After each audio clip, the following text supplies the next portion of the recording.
ராதிகா வந்திருக்காளா? ஆமா ஆமா, அவ தான் நம்ம மாப்பிள்ளைய இன்னும் பார்க்கவே இல்லையே.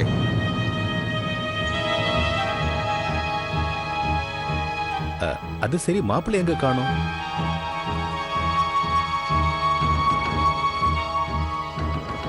வாங்க வெளியில போய் பார்க்கலாம் வாங்க.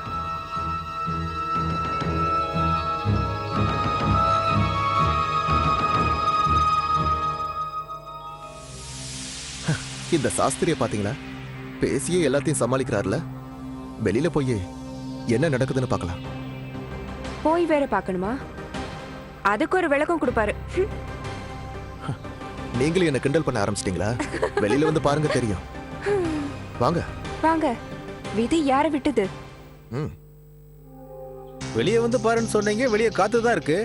என்ன சம்பந்தி, எங்களுக்கு சீரா வரும்போது நீங்க கையில காத்த தான் கொண்டு வந்தீங்களா என்ன? அப்பா, ராதிகா எங்கப்பா? அது அவளை விடுங்க, கொண்டு வந்த பொருள் எங்க அத முதல்ல காட்டுங்க. இதத்தான் கொண்டு வந்தேன், இந்த பவித்திரமான துளசி.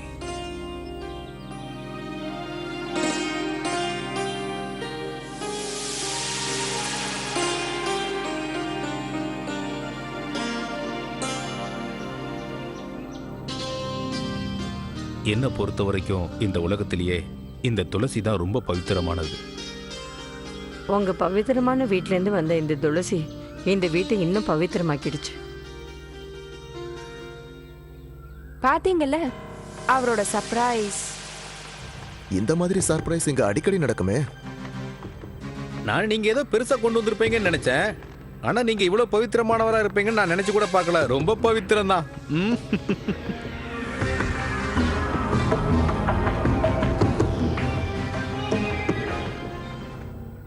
20 வருஷத்துக்கு முன்னாடி தேவகி எங்க வீட்டுக்கு கல்யாணம் ஆகி வரும்போது இந்த துளசியை தான் கொண்டு வந்து நட்டா. அதுக்கப்புறம் எங்க வீடு சொர்க்கம் ஆயிடுச்சு. அந்த துளசி செடி வளர்ந்து பக்கத்துல இந்த துளசி கண்ணும் வந்தது. இந்த துளசி செடி உங்க வீட்டையும் சொர்க்கமா மாத்திடும்.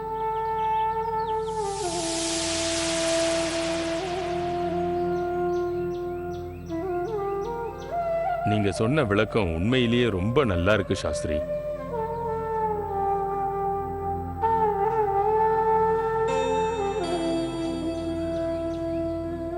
துளசிங்கிற சத்புத்திரி தன்னோட பதிக்கு உண்மையா இருந்தா. அதே எண்ணத்தோட தான் கொண்டு வந்தேன். என்னோட பொண்ணும் அதே மாதிரி தேவாக்கு என்னைக்கு உண்மையா இருப்பா.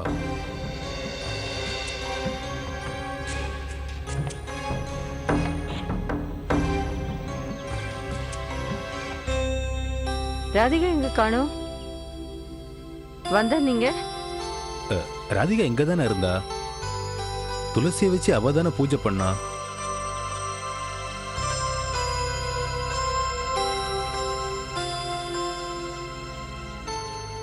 நாங்க வரும்போது தேவகிக்கு உடம்பு சரியில்லை. அதான் அவளை கவனிக்க உடனே கிளம்பிட்டா போல இருக்கு. துளசியை வச்சு பூஜை பண்ணதுக்கு அப்புறம் அவளுக்கு மனசு கேட்டிருக்காது. அம்மாவை நினைச்சதும் அவ என்கிட்ட சொல்லாமலே கிளம்பிட்டா போல இருக்கு. அம்மாக்கு என்னாச்சுப்பா? பயப்படாத, கொஞ்சம் உடம்பு சரியில்லை, அவ்வளவுதான். அதை பத்தி நீ கவலைப்படாத. இப்ப நம்ம அங்கதானே போக போறோம்.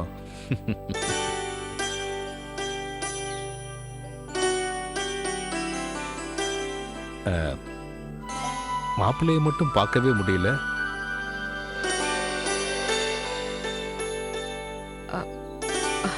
அவன் இங்கதான் இருந்தான். நீங்க உள்ள வந்து உட்காருங்க, நான் போய் அவனை கூட்டிட்டு வரேன். வாங்க வாங்க, உள்ள வாங்க. நெக்லஸ் வேண்டாம், பேங்கிள்ஸ் வேண்டாம், சாரியா நோ வே, ஹியரிங்ஸ் வேண்டாம். அவளை பார்க்கும்போது என்ன வாங்கிட்டு போறது? அவளுக்கு என்ன பிடிக்கும் எது பிடிக்காதுன்னு எனக்கு தெரியவே இல்லையே. என்ன பண்றது, என்ன வாங்கிட்டு போறது? என்னாச்சு தேவா? அட என்ன தேவா, நீ இன்னுமா இங்கேயே நிக்கிற? நீ கீழே இறங்கி வரல? இப்ப இல்ல, 4 மணிக்கு. 4 மணிக்கு? ஹே, 4 மணிக்கு நீ அப்படி யாரத்தான் பார்க்க போற தேவா?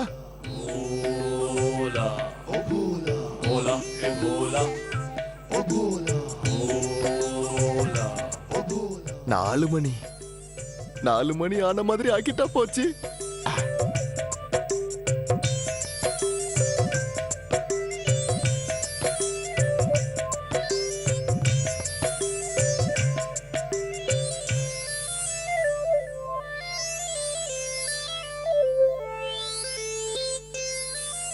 அட இங்க பாரு தேவா, 4 மணி ஆயிடுச்சே. வாட்? ஆ,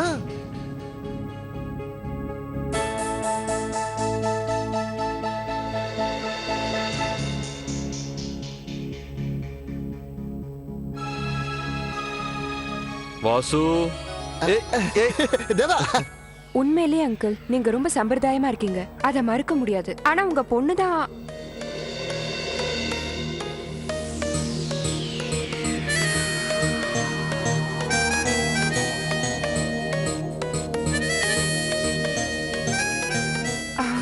விடுங்க விடுங்க, தெரியாம சொல்லிட்டேன்.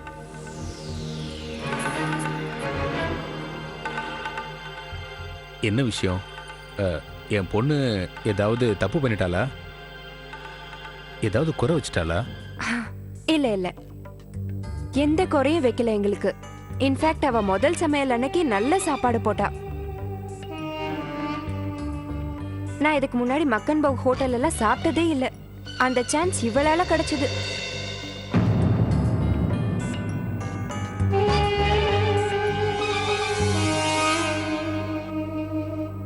ஹோட்டல்? ஆ, விஷாக்கா இத பத்தி எதுவும் உங்ககிட்ட சொல்லலையா? அவ முதல் சமையல் அன்னைக்கு சாப்பாட்டை ஹோட்டல்ல இருந்து தானே வர வச்சா. ஆனா அவ ஏன் அப்படி பண்ணான்னு எங்க எல்லாருக்கும் புரிஞ்சிருச்சு. அதனால நாங்க எல்லாரும் அவளை மன்னிச்சிட்டோம். ஆனா தேவா மட்டும் அவளை மன்னிக்கவே இல்ல பாவம்.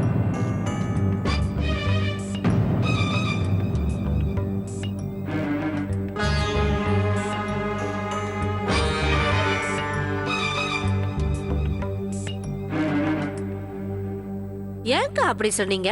தேவா கீழே இறங்கி வந்த உடனே இவங்கள பார்த்து பேச போறாரு. அவரை ஏன் டென்ஷன் ஆக்குறீங்க?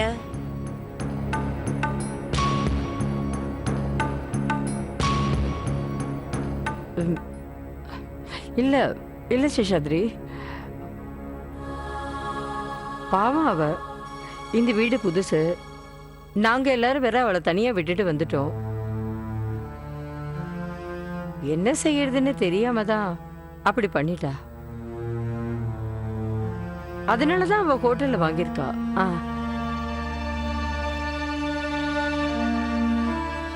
அட பாட்டிமா, இந்த ஸ்டோரியை என்கிட்ட சொல்லவே இல்லையே.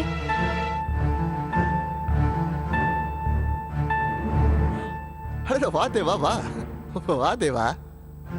இதோ தேவா வந்துட்டானே.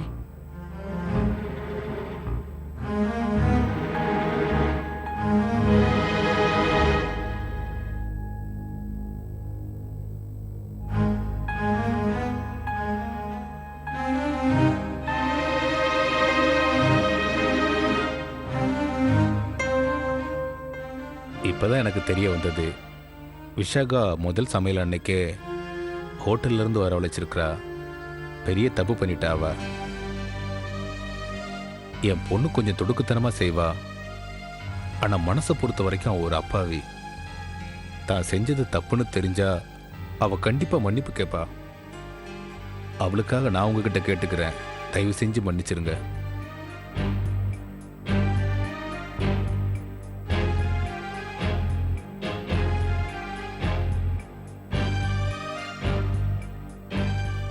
நான் எங்க பொண்ணை எங்க வீட்டுக்கு கொஞ்ச நாள் கூட்டிட்டு போகலான்னு வந்தேன்.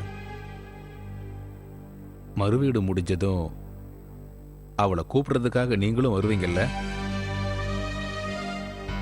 உங்களை கெஞ்சி கேட்டுக்கிற மாப்ள, அவளை இங்கிருந்து கூட்டிட்டு போகும்போது நீங்க கோவமா இருக்கிறது எனக்கு வருத்தமா இருக்கு. அதான் மறுபடியும் உங்கள்கிட்ட கேட்கிறேன், நீங்களே வந்து அவளை கூட்டிட்டு வாங்க. நான் அவளுக்கு புத்திமதி சொல்றேன் மாப்ள. மாப்ள, ஒரு அப்பா தான் பொண்ணை கல்யாணம் பண்ணி புகுந்த வீட்டுக்கு அனுப்பும்போது அவளுக்கு எல்லாத்தையும் சொல்லி கொடுத்து தான் அனுப்பணும்னு எனக்கு தெரியும். கல்யாணத்துக்கு அப்புறம் அந்த பொண்ணு செய்யற எல்லா தப்புக்கும் பெத்தவங்க தான் பொறுப்பை ஏற்றுக்கணும்னு எனக்கு தெரியும். அவ இந்த வீட்டுக்கு திரும்ப வரும்போது எல்லாத்தையும் கத்துக்கிட்டு தான் வருவா. அதுக்கப்புறம் அவகிட்ட இருந்து நீங்க எந்த குறையும் கண்டுபிடிக்க முடியாது. அந்த அளவுக்கு அவ உங்ககிட்ட நடந்துப்பா மாப்ள. நிச்சயமா 2-3 நாளைக்குள்ள அவளை எல்லாத்தையும் கத்துக்க சொல்ற மாப்ள. 2-3 நாளைக்கு அப்புறம் முகூர்த்தம் ரொம்ப நல்லா இருக்கு மாப்ள. அன்னைக்கு நீங்க வீட்டுக்கு வந்து விஷாகாவை கூட்டிட்டு வாங்க மாப்ள.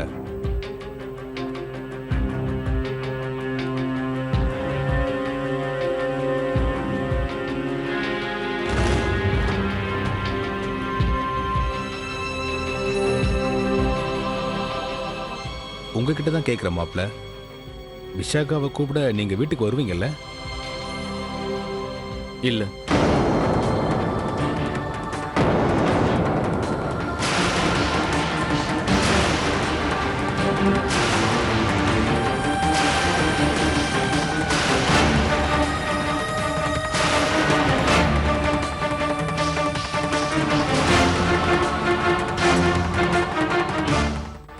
என்னாச்சு தேவா, ஏன் அப்படி சொல்றீங்க?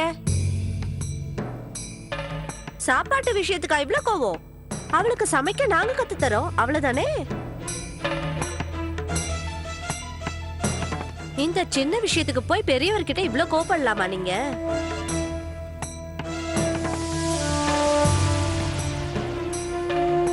தேவா, ஏன் இன்னைக்கு இப்படி இருக்க?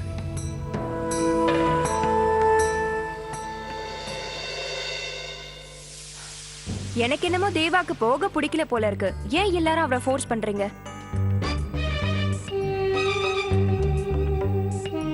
மறு வீடு போயிட்டு வர்றதுக்கு ரிட்டர்ன் டிக்கெட் கூடவா கொடுப்பாங்க? மருமக இன்னும் போகவே இல்ல, அதுக்குள்ள வரத பத்தி பேசிக்கிட்டு இருக்கீங்க. இது பாருமா, பெரியவங்க பேசும்போது நீங்கெல்லாம் ஏன் குறுக்க பேசுறீங்க? சம்பந்தி, தேவா அதுக்காக அப்படி சொல்லல. தேவா, நீ வேற ஏன்பா இப்படி இருக்க?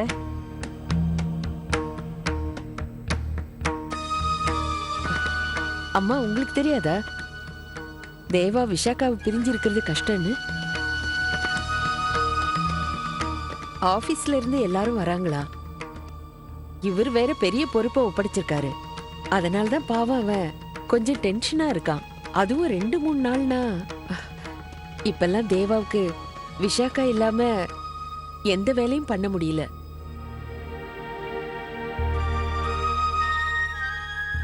சேஷாத்ரி, ஒரு நாள் அவளை திருப்பி அனுப்ப முடியாதா?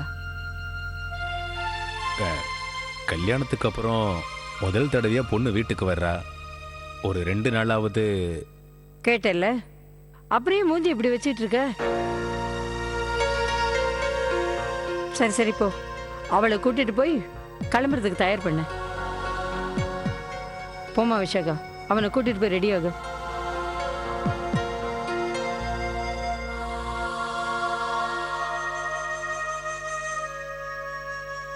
டேய், என்னடா வெக்கப்படுற? போ.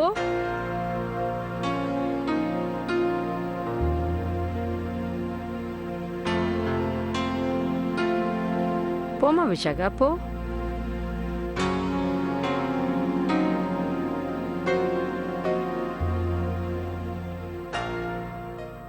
இத பாருங்க, நீங்க எதை பத்தியும் கவலைப்படாதீங்க. அவனை தப்பாவும் நினைக்காதீங்க. நீங்க போய் கொஞ்ச நேரத்திலேயே அவன் உங்க வீட்டுக்கே வந்துருவான் பாருங்க. நான் எப்பவுமே மாப்பிள்ளைய தப்பா நினைக்க மாட்டேன். அவருக்கு எல்லா உரிமையும் இருக்கு. அந்த வீட்லயும் அவருக்கு எல்லா உரிமையும் இருக்கு. ஆ, இப்பதான் எனக்கு ரொம்ப சந்தோஷமா இருக்கு. விஷாகாவை பார்த்தா வீட்டுல எல்லாரும் ரொம்ப சந்தோஷப்படுவாங்க. ஆஹா. வாங்க சேஷாத்ரி, வந்து ஏதாவது சாப்பிடுங்க வாங்க. வாங்க வாங்க. இல்ல பரவாயில்ல. நான் பொண்ணை திரும்ப கொண்டு வந்து விடுற வரைக்கும் தண்ணி கூட குடிக்கிறதா இல்ல.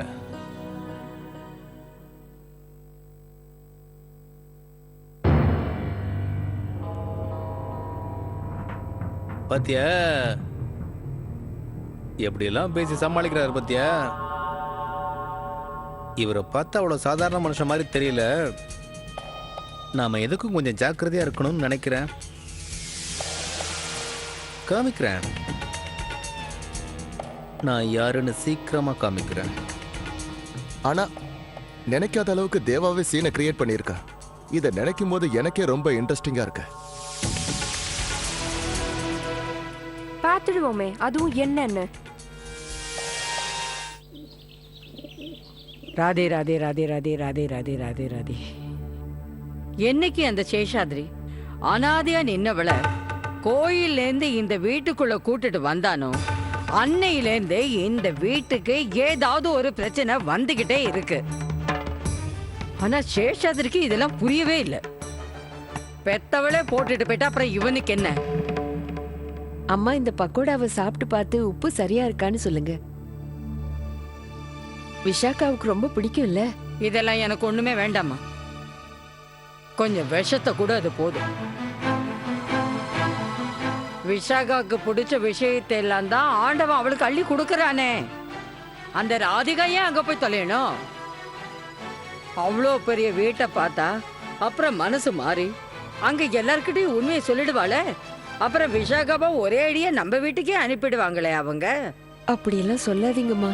வேற என்ன சொல்லணுங்கிற? என் பேத்திமா விஷாக்கா, அவ ஒரு நல்ல இடத்துல வாழணும்னு தானே நான் இந்த உடம்புல உயிரை வச்சிட்டு இருக்கேன். ஆனா ஒண்ணு சொல்றேன் தேவிகி, ஒருவேளை விஷாகாவுக்கு ஏதாவது பிரச்சனை வந்ததுன்னு வச்சுக்கயேன், அதுக்கு நிச்சயமா ராதிகா தான் காரணமா இருப்பா.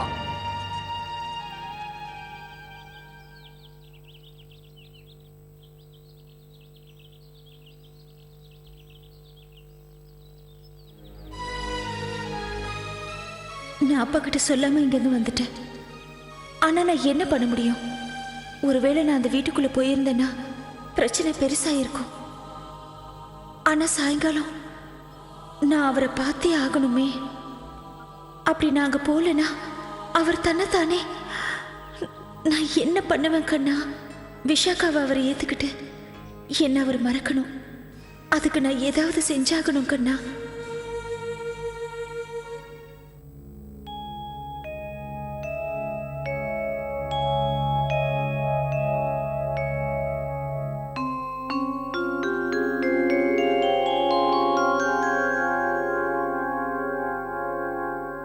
எனக்கு தெரியும் என்னை கூப்பிட ஏன் நீங்க வரமாட்டேங்கிறீங்கன்னு.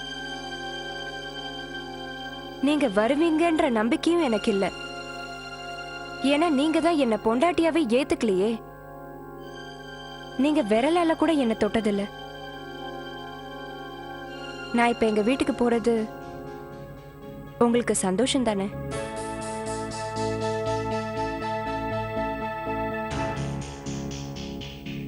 எனக்கு உண்மையிலே இப்போ ஒன்றும் புரியல. நான் சந்தோஷமா இருக்கேனா வருத்தமா இருக்கேன்? நான் நிஜமாவே எனக்கு எதுவும் சொல்ல தெரியல. எனக்கு என்ன வேணும்னு எனக்கே தெரியல. எனக்கு இப்ப தெரியறது ஒன்னே ஒண்ணுதான். என்னால உன் மனசு ரொம்ப வேதனைப்பட்டிருக்கு. அதுக்காக really I am very sorry for that. இத பாருங்க, என்கிட்ட சாரிலாம் சொல்லாதீங்க.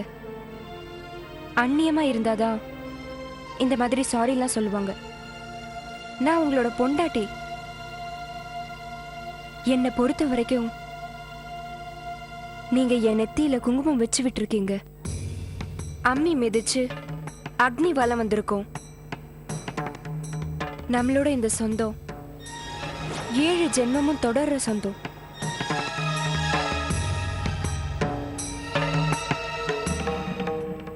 அதனால நான் உங்களுக்காக காத்துக்கிட்டு இருப்பேன்.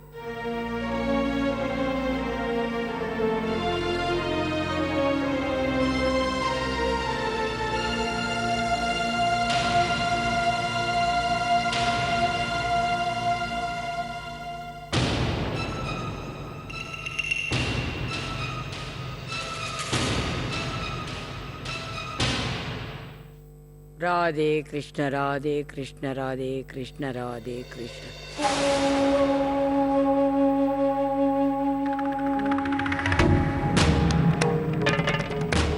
வந்துட்டியா? வயிற்றுல நெருப்படி குற்ற மாதிரி பண்ணிட்டு எதுக்காகடி அங்க போன? நீ நடந்ததெல்லாம் அவங்க கிட்ட சொல்லதானே? இல்ல பாட்டிமா, நான் அந்த வீட்டுக்குள்ள போல. இப்ப நான் உங்ககிட்ட கேக்குறேன், ஏன் அந்த வீட்டுக்கு போன? சேஷாத்ரிக்கு ஒண்ணும் தெரியாது. ஆனா நீ வரமாட்டேன்னு சொல்லலாம்ல. எதுக்காக நீ அங்க போன? எனக்கு தெரியும், நீ இந்த ஒரு நாளுக்காக தானே காத்துக்கிட்டு இருந்த. அவங்க எல்லாருக்கிட்டையும் எப்படியாவது உண்மையை சொல்லி என் பேத்தியை அந்த வீட்டை விட்டு வெளியே அனுப்பணும்னு தானே உன் எண்ணம். பாவி, என்னதான் சொன்னாலும் அப்படியே கல்லு மாதிரி நிக்கிறியேடி.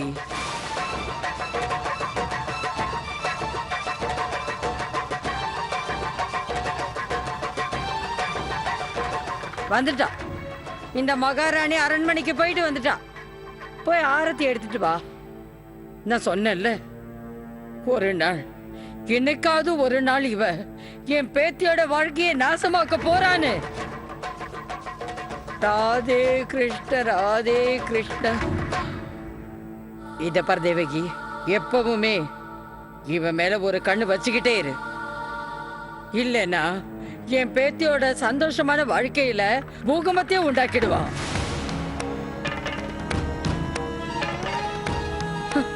ராதே கிருஷ்ண, ராதே கிருஷ்ண, ராதே கிருஷ்ண.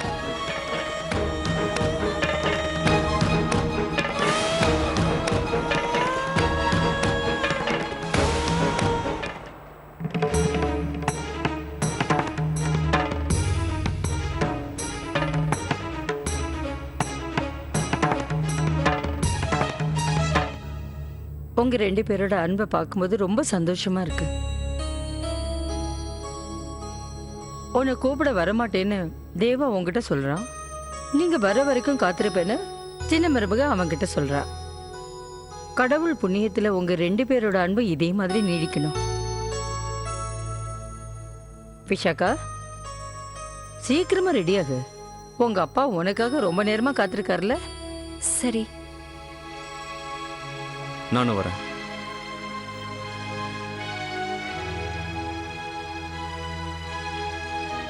போலாமா?